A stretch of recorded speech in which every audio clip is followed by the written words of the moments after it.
to tell you something embarrassing.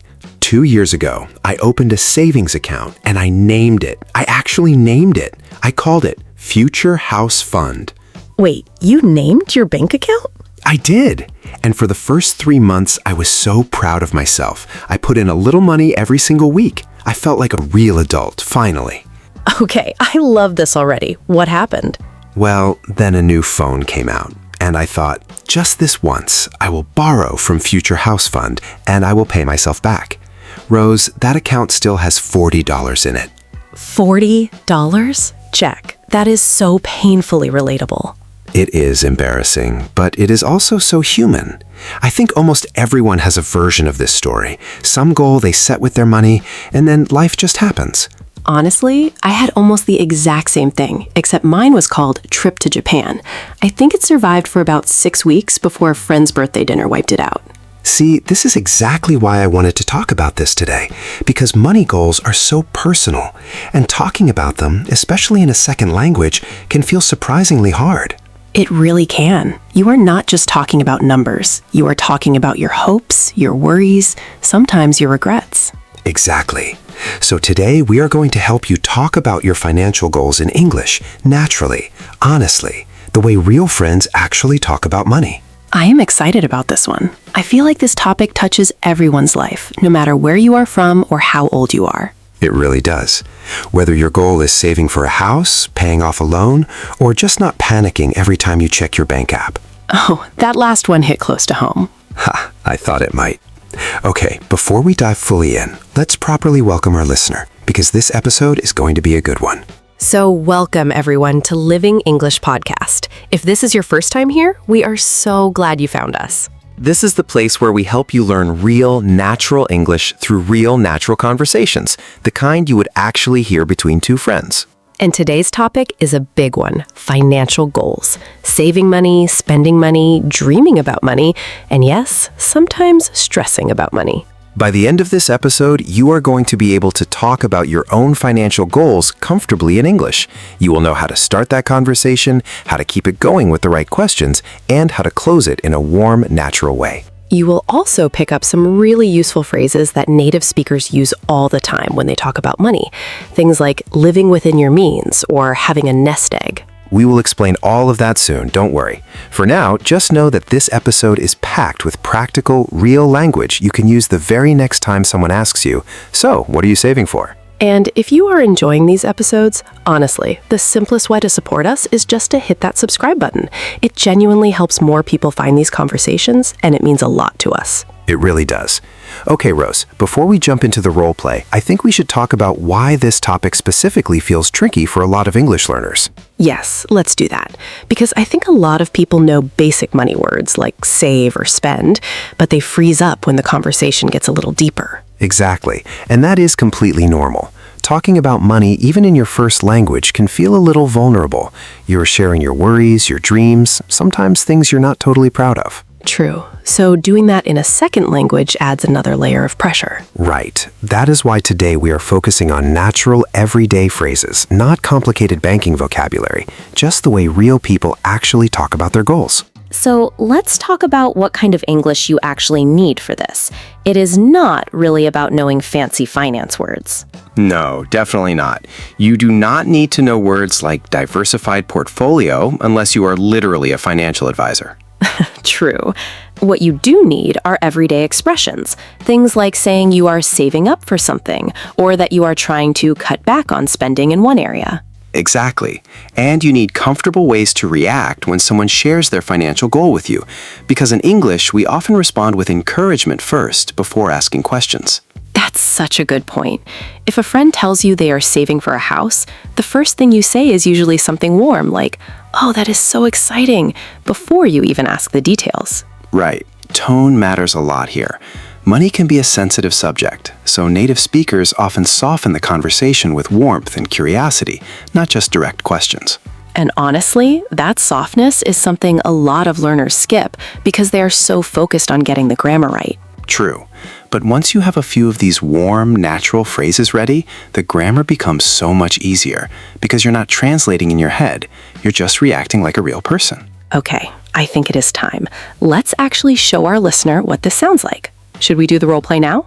Let's do it. Picture this. Rose and I are just grabbing coffee, and the conversation naturally turns to money, the way it sometimes does between close friends. Perfect. Everyone, listen closely, because this conversation is going to show you exactly how to start talking about financial goals, how to keep the conversation flowing, and how to end it in a warm, natural way. All right, here we go. So Rose, can I ask you something a little personal? Sure, go for it. Do you actually have any financial goals right now, or are you just, living life? Honestly, both. But yes, I do have one big goal. I am trying to save up for a down payment on an apartment. Oh, wow, really? That is huge. How long have you been working on that? About a year and a half now. It has been slow, but steady. That is amazing, though. A year and a half of discipline? What made you decide to finally go for it? Honestly, I got tired of paying rent every month and feeling like the money just disappeared. I wanted something that actually builds toward my future. That makes so much sense. I think a lot of people feel exactly that way, but never actually start. What about you, Jack? Do you have a goal you are working toward right now? I do, actually. I'm trying to pay off my car loan early. I still owe a decent amount, but I have been putting extra money toward it every month. Oh, that is smart. How is that going? Slower than I would like, if I'm being honest. Some months I stay right on track, and other months something comes up and I fall behind. That is so real, though. Life doesn't really care about your budget plan. Exactly. But I'm trying to live within my means more, actually spending less than I earn, instead of just hoping it works out. That is such a good habit. I think that is honestly the hardest part for most people, myself included. Can I be honest with you about something? Of course, always. Sometimes I feel like I am behind, like everyone else has this whole financial plan figured out and I am just guessing. Jack, I feel that constantly. Constantly. I think almost everyone feels behind. They just don't talk about it. Really? Even you? You seem so organized with your saving. Thank you. But trust me, I have had months where I completely blew my budget on something silly and then just felt guilty about it for weeks. See, this is why I think people avoid this topic. Nobody wants to admit they are not perfect with money. Right. But honestly, admitting it is kind of freeing. Like, okay, I am not perfect, but I am trying. And that has to count for something. It absolutely does. I think progress matters way more than perfection here. Completely agree.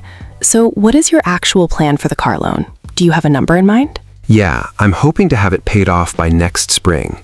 If I keep putting in extra, even just a small amount, it should work out. That is a great goal.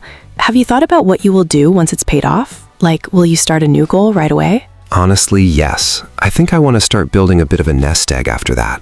Just some money set aside for emergencies, so I'm not stressed every time something unexpected happens. That is so smart. A nest egg gives you peace of mind, even if you never touch it. Exactly. It's less about the money itself and more about the feeling of having a safety net underneath you. Can I share something that helped me a lot with my saving? Please, yes, I need all the help I can get. I started giving myself one small splurge a month. Like one thing I actually want, no guilt attached. Oh, interesting. So you aren't just cutting everything out completely. Exactly, because when I tried to cut everything fun out at once, I lasted maybe 2 weeks before I gave up completely. That sounds exactly like my future house fund story. Right? So now I stick to a budget most of the time, but I allow myself that one little splurge, and it actually makes it easier to stay disciplined the rest of the month. That is such a good balance.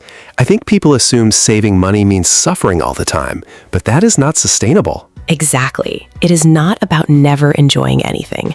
It's about being intentional with where your money goes. I really like that word intentional. It feels less scary than restricted. Right. Restricted sounds like punishment. Intentional sounds like choice. Okay, I am stealing that mindset. So, real question, do you ever talk about money with your family? Sometimes, though it can get a little tense. My parents grew up very differently with money than I did, so our ideas do not always match. That is so common, though. I think every generation has a slightly different relationship with saving and spending. True. But honestly, having these conversations, even the slightly uncomfortable ones, has helped me understand my own goals better. That is a really good point. Sometimes explaining your goal out loud to someone else makes it feel more real. Okay, so if you had to give one piece of advice to someone just starting to set financial goals, what would it be? Good question. I would say start small and be specific. Do not just say, I want to save money. Say, I want to save $200 this month. That is so true. A vague goal is so easy to ignore. Exactly. And what about you? What would your advice be? I would say forgive yourself when you slip up. One bad month does not erase all your progress. My future house fund did not disappear because I am bad with money. It disappeared because I am human. Aw, I love that. Honestly, this whole conversation has been kind of comforting. Same. I think just knowing someone else struggles with the exact same thing makes it feel less heavy. It really does. Okay, before we wrap this up, is there anything you are hoping for long-term, like a bigger dream goal? Honestly, yes. Someday, I would love to have enough saved that I could take a few months off work without panicking about money. Just breathing room. Oh, I love that goal. That is not even about buying something. That is about freedom. Exactly. I think that is where I want my financial goals to eventually lead. Not just paying off debt, but actually feeling calm about money. That is beautiful, Jack. I think that's honestly what most people want deep down, even if they describe it differently. Well, this has been such a nice talk, Rose. Thank you for being so open about your own goals. Of course. Thanks for sharing your future house fund shame with the world. Anytime. All right, everyone. That is what a real, honest conversation about financial goals can sound like between two friends. Okay, that conversation was full of really useful language. Should we slow down and teach some of it now? Yes, let's do it. This is the part where we pull out the key phrases you just heard and break them down so you can use them yourself. Perfect. Let's start with the first one. Saving up for something. This means putting money aside over time for a specific goal, like, I am saving up for a new apartment. It is one continuous action toward a future purchase or plan. Here is a simple picture for it. Imagine dropping coins into a jar, one by one, until it is finally full enough for what you want. I love that image. Let's use it in a sentence about our topic. My sister is saving up for her wedding next year. Say it with me, everyone. Saving up for. Great. Next phrase, living within your means. This means spending less than or equal to the money you actually earn, not more. Think of it like this. Your income is a container, and your spending has to fit inside that container, not spill over the edges. Nice comparison. Example sentence. After getting into debt once, he really focused on living within his means. Say it with me, everyone. Living within your means. Okay, next one, and this one came up a lot today. Pay off a debt or loan. This means finishing your payments completely until you owe nothing more, like Jack's car loan. Exactly. Example sentence. I am hoping to pay off my car loan by next spring. Say it with me, everyone. Pay off. You're doing great so far. Let's keep going. There are a few more powerful ones coming up. Okay, next phrase. Nest egg. We used this one earlier too. A nest egg is money you save over time, usually for the future or for emergencies, that you try not to touch unless you really need it. Here is a picture for you. Think of a bird building a nest, adding one small piece at a time, until eventually there is something solid and safe underneath. I really like that image. Example sentence. By the time she retired, she had built a small but comfortable nest egg. Say it with me, everyone. Nest egg. Next up, splurge. This is a fun one. It means spending money freely on something you want, usually something a little indulgent, not necessary. Picture it like a small, guilt-free treat you allow yourself, even while you are being careful with money everywhere else. Great comparison. Example sentence. I splurged on a nice dinner after my first paycheck from the new job. Say it with me, everyone.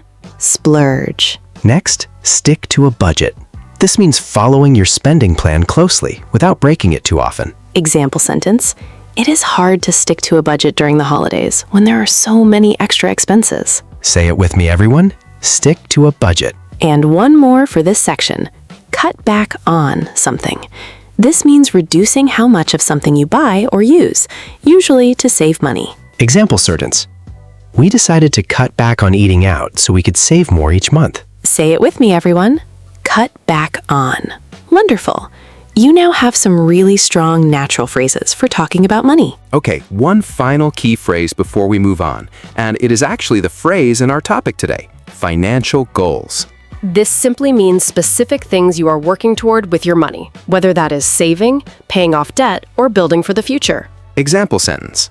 One of my biggest financial goals right now is building a stronger nest egg. Say it with me, everyone. Financial goals. See how naturally that fits into everything we have already learned today? It really ties the whole conversation together.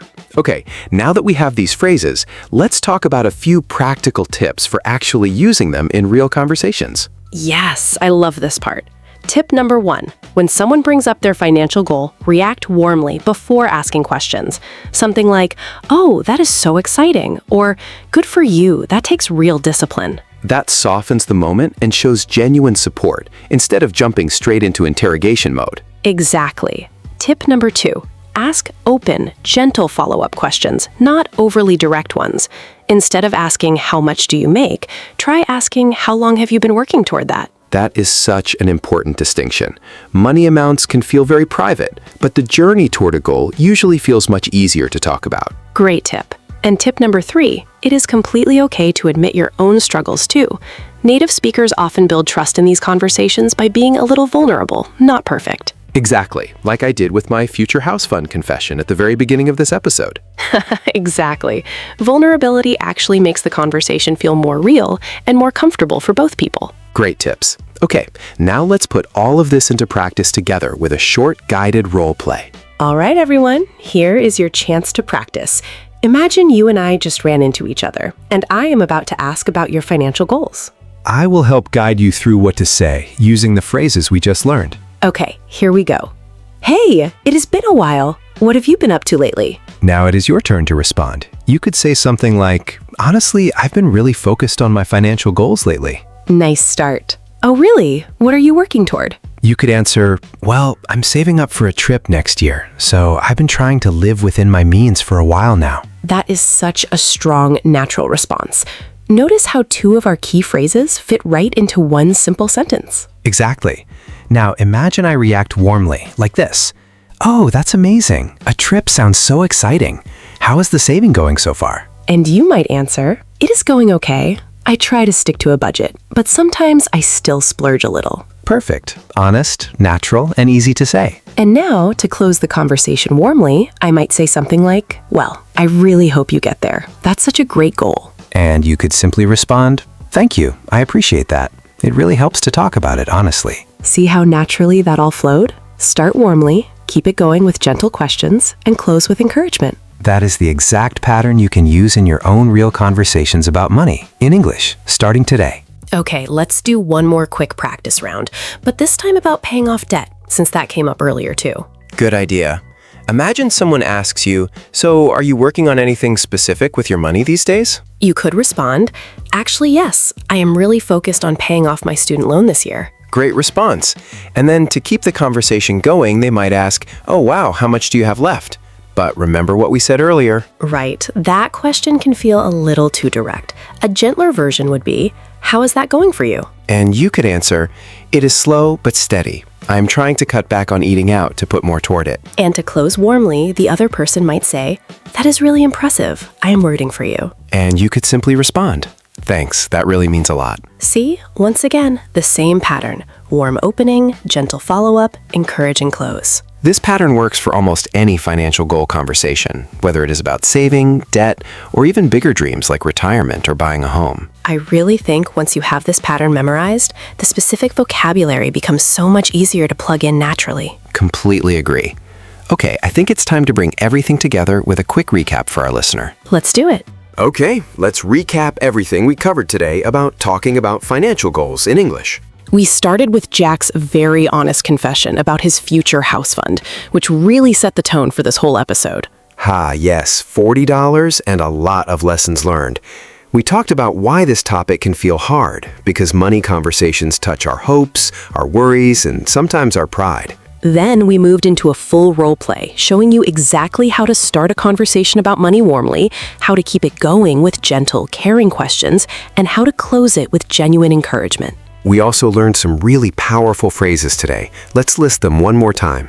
Saving up for, living within your means, pay off, nest egg, splurge, stick to a budget, cut back on, and of course, financial goals. That is 8 really strong, natural phrases you can start using in real conversations right away. And remember our 3 tips. React warmly first, ask gentle, open questions instead of direct ones, and do not be afraid to share your own struggles too. Those small habits make such a big difference in how natural and warm your English conversations feel. Exactly. And finally, we practiced the whole pattern together, twice, so you could hear it in action. I think this episode really shows that talking about money does not have to feel cold or robotic. It can feel just as warm and human as any other conversation between friends. Completely agree. Okay, Rose, I think it is time for our question of the day. Yes, let's ask our listener something. Okay, here is today's question of the day for the comments below. What is one financial goal you are personally working toward right now, big or small? It could be saving up for something specific, paying off a debt, or even just building better habits with your spending. We would genuinely love to hear your answer. And please, try writing it using one of today's phrases, like, I am saving up for, or I am trying to live within my means. And honestly, do not worry about writing it perfectly. This is a safe space to practice. Exactly. And if you read other people's comments, you might realize you are not alone in whatever you are working toward. A lot of people share these same goals and these same struggles. That is honestly one of my favorite parts of this community, seeing everyone practice together and support each other. Same here. Okay, before we say goodbye, I just want to say, wherever you are in your financial journey, whether you feel behind, on track, or somewhere in between, you are doing better than you think. That is so true, and the same goes for your English. Every episode you listen to, every phrase you repeat out loud, it is all adding up, just like a nest egg. I really love that comparison. Small, steady effort really does build into something solid over time, with money and with language. Beautifully said. Okay, everyone. Thank you so much for spending this time with us today. If this episode helped you, remember, subscribing really does help more learners like you find these conversations. And remember, every small step counts, whether it's saving $1 more or learning one more phrase. Until next time, keep saving, keep dreaming, and keep speaking. This is Jack. And this is Rose. See you in the next episode.